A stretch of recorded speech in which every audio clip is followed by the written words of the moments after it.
Lost on Everdark. Julian reads news headlines while Daemon communes. But while the whole world is changing, the personal becomes paramount, as the location of the soul gems containing Julian's parents have been found. Episode 123, Moonfall. In order to comply with YouTube community guidelines, the next section of the podcast has been abridged. Balthazar kissed Mephi's head, likely to avoid answering. You did. Oh my God. Christian had been so relieved that Balthazar had started to feel more himself, that he'd started taking charge of the messaging with Rajani, instead of yelling at the television and talking to Mephi, loudly, about every reporter and argument's shortcomings. And then, when they had determined that the soul gems containing the Harrow's signatures seemed to always coincide where Artemis-Kaly had been, he had been utterly thrilled to see Balthazar so fired up again. But then, Balthazar had run off and evidently interrupted Julian and Daemon in a more intimate form of communing. Christian had wanted to groan. It wasn't that bad. I did wait until they were finished. They just hadn't cleaned up yet. Balthazar shrugged, even as he hid behind the kitten. Mephi is not going to save you. Christian cried. I don't know. Daemon patted Mephi's head, and mine, before he teleported him and Julian away to the shower, Balthazar said as he lavished Mephi with kisses.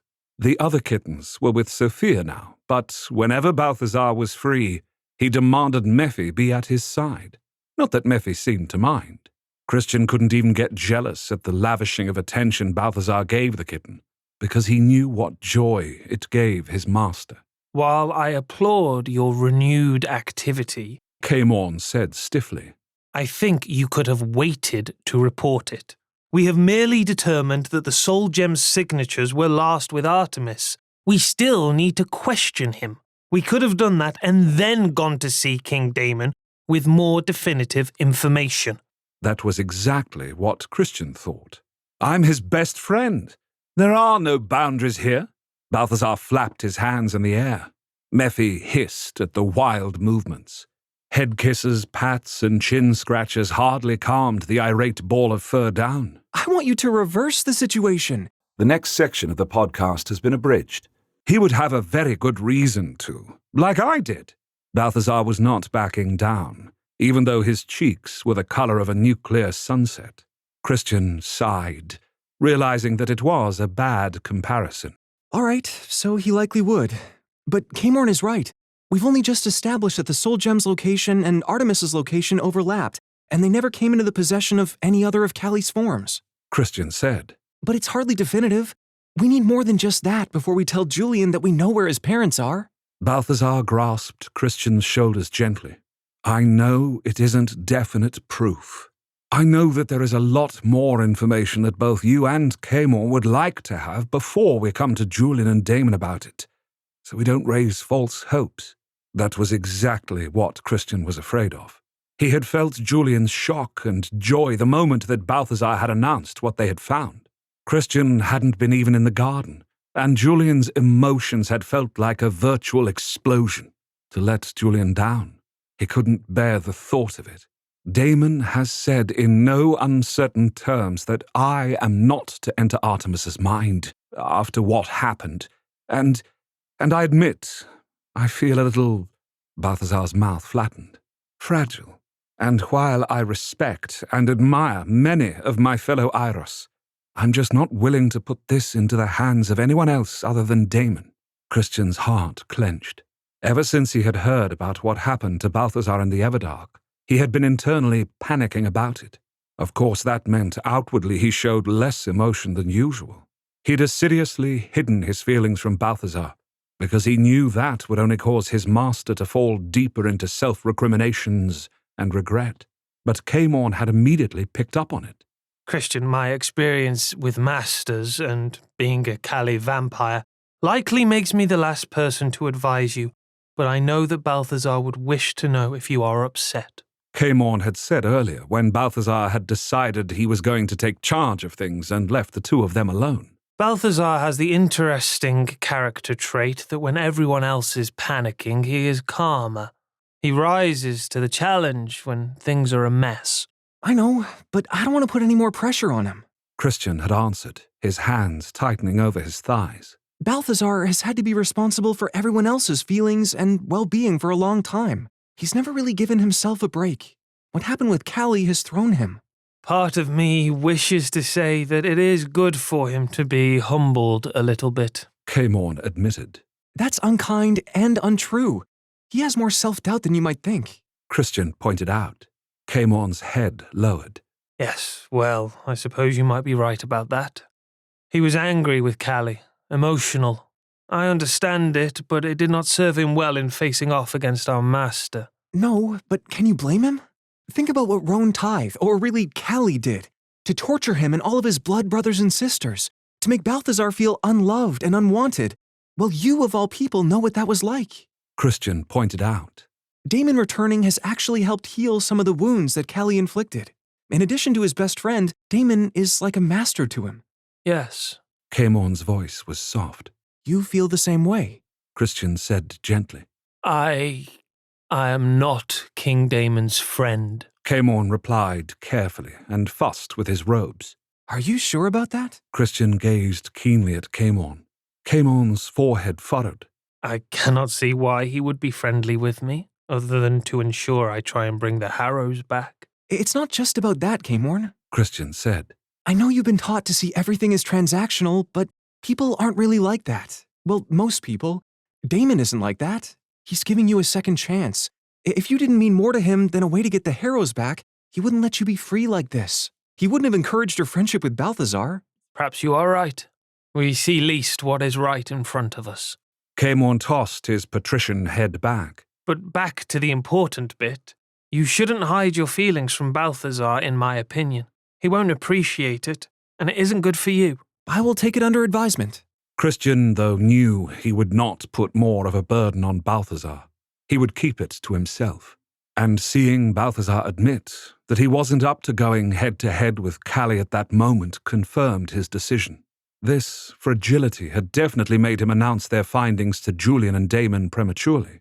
Balthazar wanted to act himself, but knew he could not, so he had gone directly to the person who could act. The next section of the podcast has been abridged. Balthazar gave a little smile. Yes.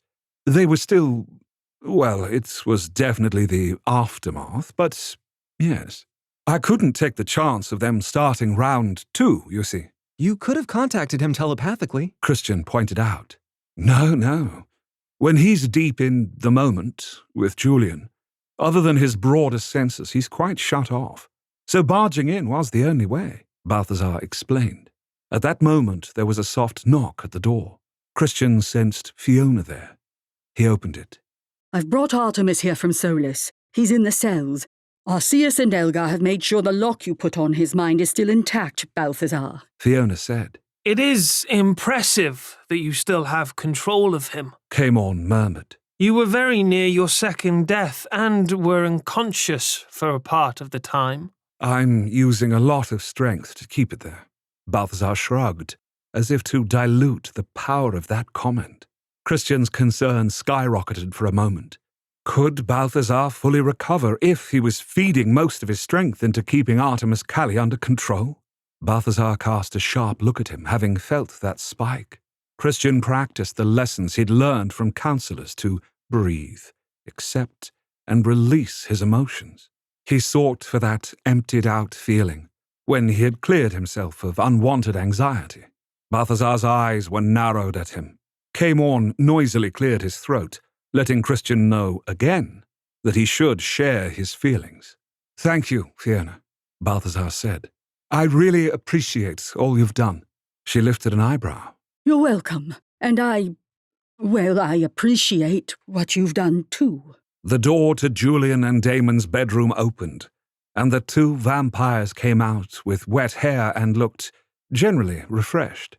Julian immediately walked over to Christian with shining eyes. Christian's heart twisted a little at the hope he saw there. Do we know where they are? Do we really know where my parents are? Julian sounded breathless. We know their last general location. We need Daemon to look into Artemis's mind and confirm where they are exactly. Christian answered carefully. He took Julian's hand. I don't want you to get too excited. There's still so much we don't know. Julian nodded, but that broad, hopeful smile was still on his best friend's face, so he doubted that Julian was really discounting anything. I understand, but I know how careful you and Kamorn are. You wouldn't have said as much as you have if you weren't pretty sure. Christian's eyes slid to Balthazar, who had the sense to look a little ashamed. I really just didn't want to waste any time in confirming or denying what Christian and Kamorn discovered, Balthazar said. If this is anything other than a success, the blame is mine. Completely, utterly. No one else's. You take too much upon yourself, Balthazar, Daemon said as he came over and tickled Mephi under the chin. The battle cat purred so loudly that it likely could be heard in the hallway. Balthazar gave a wan smile. I need there to be some good that comes from this, Balthazar admitted. Kaly has truly made things, well, they have messed things up. Kaly is all about change. But they have given us opportunities we might not have had until much later, my friend. Daemon put a hand on Balthazar's left shoulder and squeezed. Christian thought he might scratch his master under the chin too, as it had such a calming effect on Mephi. You must not lose confidence in yourself. You faced off against two immortals at once, and they were the ones that know you best of all. Balthazar straightened his shoulders and lifted his chin. Thank you, Daemon. So where is this general place that you know to look for my parents? Julian asked eagerly. Daemon stiffened before the name of the place was mentioned. Everyone looked at him in concern. Moonfall, Daemon murmured. His eyes burned hotly. Of course, Kaly brought them there. I didn't know the place had a name, Balthazar said. It's a beautiful name for a terrible place. What do you mean? Julian's eyes narrowed. As you know, the gates we enter lead us to cities in the Everdark, but the Moonfall gate does not. Kamorn explained as Daemon's gaze was turned inward. So where does it lead? Just wilderness. And as you know already, Everdark wilderness is deadly. Kamorn explained. I don't understand. Why can't you sense my parents' soul gems there? You found the general location, so... Because they went dark, Christian said. When he saw the alarm fill Julian's face, he quickly added. They weren't destroyed. We're just being blocked from finding them. Kaly hid them somewhere in Moonfall. We need them to tell us where, otherwise we could be looking for, well, for a very long time. Okay, so we go and make Kaly tell us where he stowed them. Julian said with a nod. That's the plan. Christian agreed. But it worried him how Daemon wasn't saying anything. The Vampire King looked downright grim. Come, let us go to see what Kaly has to say for themselves, Daemon said softly. Fiona, would you do the honors and teleport us? Of course, King Daemon, she said. They gathered around her, and she took them deep into the bowels beneath House Ravenscroft. Christian had never been there before, and he wasn't sure what he had expected. Modern homes did not have dungeons. He didn't think that before Daemon's return that House Ravenscroft exactly had much cause to keep prisoners of war, but they had managed to put a dungeon together. They were in a simple concrete room with a drain in the very center of the floor. There were 2 cells in the room with thick 2-inch steel rods that were cemented into the floor and ceiling. Heavy padlocks were affixed to each door. There was also a heavy metal door that likely led into the rest of this lower basement. In one cell were the vampires that Kamorn had sent to take out Julian. They came to attention when they saw their erstwhile preceptor. They hadn't decided what to do with them. It would seem hypocritical to allow Kamorn free while these 2 remain caged. But while their motivations remained anti-Daemon, they weren't safe to let go. In the second cell sat Artemis-Kaly. His clothes were dirty, and there were multiple bruises and cuts on his fair skin. He must have been terribly injured if those still remained after healing for a day. He was seated cross-legged in the center of the cell, and though he looked rather beat up, there was a certain dignity about him. Christian had a moment of déjà vu as he realized how similar this was to how Kamorn had acted in the cell in the spire. He truly took on all of Kaly's mannerisms. I suppose Kamorn admired Kaly's poise and aped it. Elgar and Arceus stood at either end of the cage. Christian could feel the power of their minds blocking the area around Artemis-Kaly. Elgar was staring down at his skull, running his fingers over the smooth white dome, while Arceus was staring at Artemis-Kaly, massive arms crossed over his more massive chest. "It seems that your fledgling, Iros, has a taste for the dead." Artemis-Kaly laughed. Balthazar patted Elgar's shoulder. His expression was tender. "He still suffers from what happened in the war." "I am getting better, Master." Elgar pushed up into Balthazar's hand, much like Mephi did. "Yes, you are," Balthazar said with another pat. He then turned to Artemis-Kaly. "I bet no one mourned you when they thought you died. No one cradled your skull unless they hoped it would give them some power. And if obtaining that power hurt you, I doubt anyone cared." Artemis-Kaly nodded. That child's beauty was so cold. "I would expect nothing less.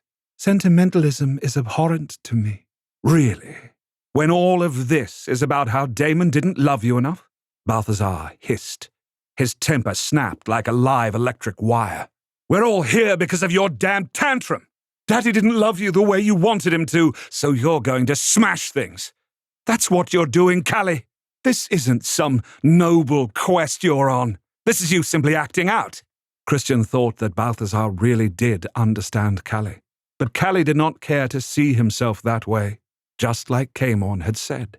One did not see what was in front of one's face. Confirming Balthazar's words, Artemis-Kaly steadfastly refused to look at or acknowledge Daemon in any way. For his part, Daemon remained in the background with one arm curled around Julian's shoulders, still appearing grim. Julian was rocking back and forth on his heels. He was trying to hide his anxiety, but couldn't. Balthazar took a deep breath and put his hands on his hips as he regarded Kaly. "You can end this right now. I am betting that, despite everything, Daemon will forgive you. Tell us where the soul gems are. We know you had them last. We even know where you were. Yet you still need my help." Artemis-Kaly's eyes glittered. You know why we do. Caemorn's voice was soft but dangerous. You've hidden the soul gems somehow from our sight. And Moonfall is a little dangerous to go traipsing around. It's huge, you know, Artemis-Kaly mused. And there's this terrible gash right down the center of it. The farther you go down, the stranger things you find. "Where did you put my parents?" Julian asked, his voice tight. "They're safe," Artemis-Kaly answered. "For now, anyways." "Until one of your other selves picks them up?" Julian quivered with rage. Christian was the one that heard, or more like, felt, something in Artemis-Kaly that alerted him. No, the other selves don't know what he's done. He's kept it secret even from them. In fact, they're angry at all the secrets you've kept, aren't they, Kaly? Artemis-Kaly smiled thinly. "You're actually competing with yourself?" Balthazar said with a disbelieving laugh. "You can't even work together for the same goals." "I am not a very trustworthy person," Artemis-Kaly admitted with no shame. "You see, the others are quite willing to cast me out of the whole. Leave me here to whatever kindnesses you're willing to offer. So I must look after myself." How lonely that must be, Fiona said with a shake of her head. "You should know. You've only ever trusted Arceus, and he betrayed you," Artemis-Kaly said. No, actually, I betrayed him. She answered, even as Arceus sent a gentle look her way. You see, I knew what Arceus stood for, and I claimed to stand for the same things. But the moment when what I believed counted, I didn't stand beside him, because I was jealous. Of good Iros here? Yes, he is so unworthy but makes friends so easily, Artemis-Kaly mused. He is loyal to his friends to a fault. Fiona objected. Yes, he can be a charming rogue, but I can see now that there is so much more to him. It pains me to think that you and I, Kaly, have anything in common. Your gift allows you to fly away, Wyvern. You don't have to stick with anyone, Artemis-Kaly said. I've decided to stay. Fiona answered. It's the best decision I've made in a long time. It's clear that Kaly won't be won over with words, Balthazar said with a disgusted shake of his head. Oh, on the contrary, I will tell you exactly where I put the soul gems, Artemis-Kaly said with an almost happy laugh. Where? Julian stepped towards the cell. Daemon's hand landed on Julian's shoulder to keep him near. Where are they, Kaly? Kaly's smile broadened. Does it matter, Daemon? Because we both know that Moonfall is the one place you cannot go. Join us next time for episode 124, Into the Unknown. This serial audiobook is supported by our paying subscribers and people who buy books and audiobooks in our own shop. It's only thanks to these supporters that we can keep creating these stories for everyone to enjoy. If you both want to support us and are tired of interrupted and censored chapters, the audiobooks have no intros, outros, or cuts, and you can download them and play them on any device because they're just MP3s. I'll post a link to our shop in the notes.